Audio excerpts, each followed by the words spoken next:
This is something that it's multiple different aspects. We're creating a bit of a pause. This is something you want to do when if we're not sure if the next song is going to work well with what we have right now. If we don't think that a traditional sort of mix in was going to work well. If we don't want to cut to the next one, if we think it's going to be too abrasive. If it's a different key and harmonically it's not going to work well.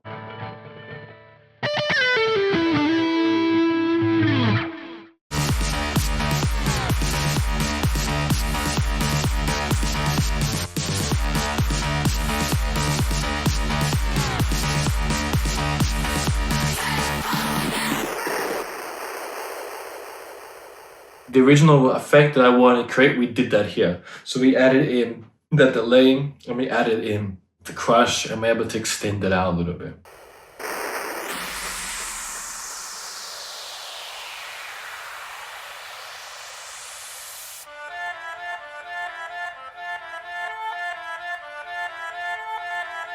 One thing you also notice is here is that as we were sort of working on that first song, we were adjusting and changing and bringing in the next song as well. That's good if you feel that you have time to do that. You can just get it in, get that cue point that you want. So then when you've done what you want to do for that first transition or effect or breakdown, then you're able to be straight on top of what you want to do next.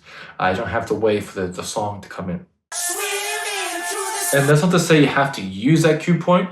Remember, we've selected our key cue points and we're just bringing up that one that we feel is best. And that's why we listen to it, making sure, okay, yeah, that's what I'm going to use. And we can change it if we don't want to use it.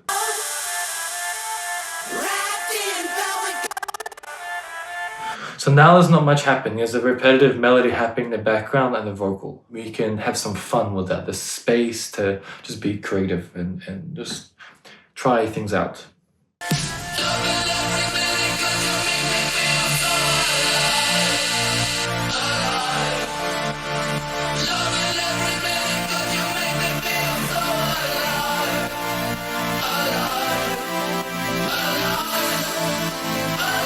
So I think in this case, the alive, it really works well with the big crush. Really helps just do something different to something that many of us have heard many times as quite a known vocal.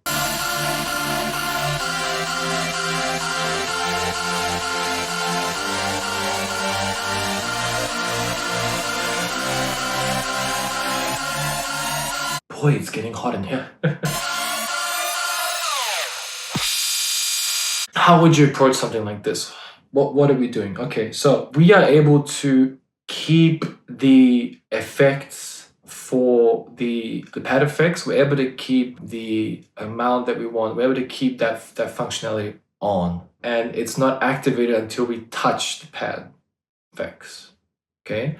Now, I wouldn't recommend keeping it on, but it's easy to forget that it's off or on. So sometimes I like leaving it on like this in the center, and then we're able to activate the reverb, and it gives us the required amount. If we press it, it will start flashing.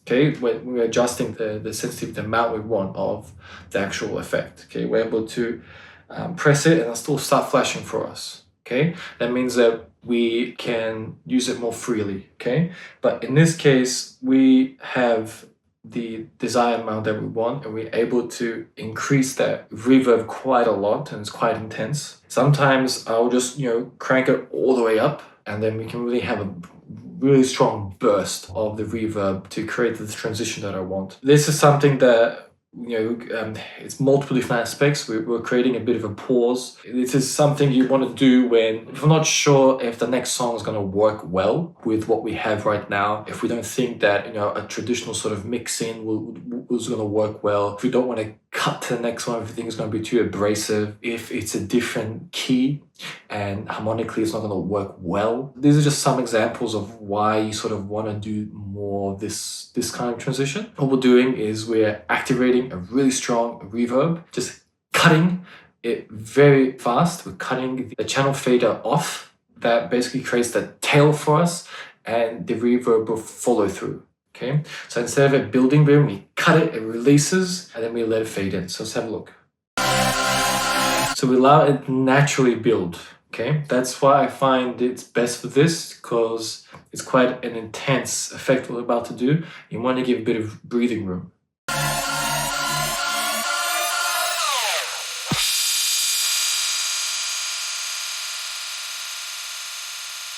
So we max it out, the fade is cut down, and then it cut it out. And I believe here we have one of the also pad effects in there as well to create additional sort of layer of effect, and then we're allowing that tail to breathe.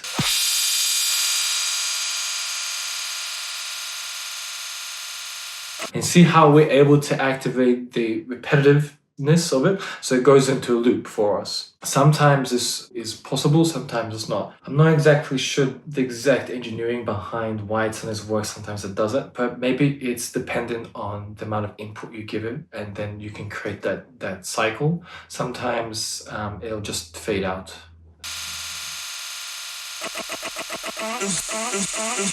Our effect is, it has not dissipated.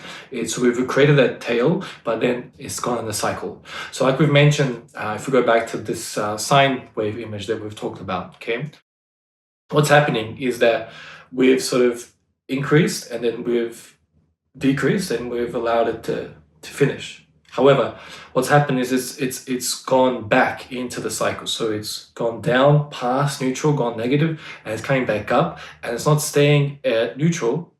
It's continuing, it's going past into the positives and repeating itself. So that way we're creating continuous sort of sine wave, just for this example, and it's cycling through. So when I say cycle, that's what I'm referring to. So it's cycling through, it's repeating itself.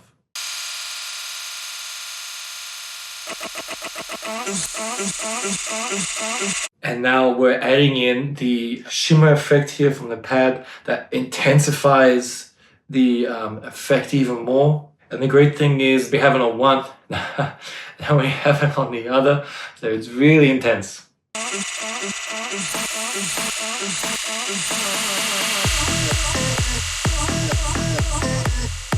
Cool.